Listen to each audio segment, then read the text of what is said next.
दोडक्याची चटणी करणार आहोत। हा दोडका घेतला मी, हा कवळा दोडका आहे, त्याची वरची आहे ना शीर काढून घेतली आहे मी बटाट्याच्या आपल्या ह्याच्याने काढून घेतली संपूर्ण व्यवस्थित। आपण त्याला ठेसून घेणार आहोत।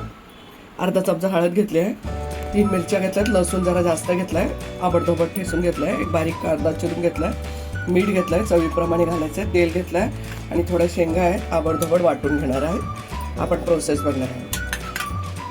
आपण तेलामध्ये कांदा परतून घेणार आहोत। दोडका मी ठेसून घेतलाय परवट्यावर, अशा पद्धतीने आबडधोबड अशा पद्धतीने ठेसून घेतलाय, शिरा काढून टाकल्या, लसूण जरा जास्त टाकलाय। तुम्हाला तिखट किती हवंय मिरची ते तुम्ही टाकू शकता। आपण मिरची आणि लसूण चांगला परतून घेऊ कांद्याबरोबर।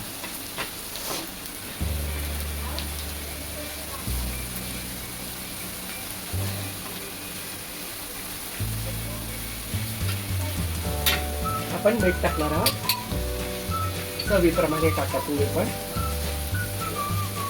एक चिमूट छोटा अर्धा चमचा हळद टाकून घेतली मी।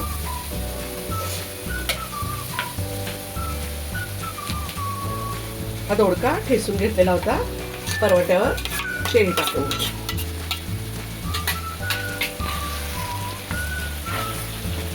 दोडक्याची चटणी छान लागते, तुम्ही करून पहा।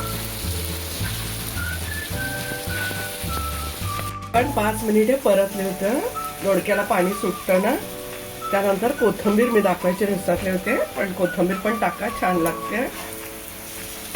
आणि शेंगदाण्याचा आबडधोबडचं कूट थोडंसं टाकून घ्या। आता आपला दोडकाची चटणी खाण्यासाठी रेडी आहे। भाकरीसोबत चपातीसोबत तुम्ही खाऊ शकता। आता आपण सर्व करून घेणार आहोत।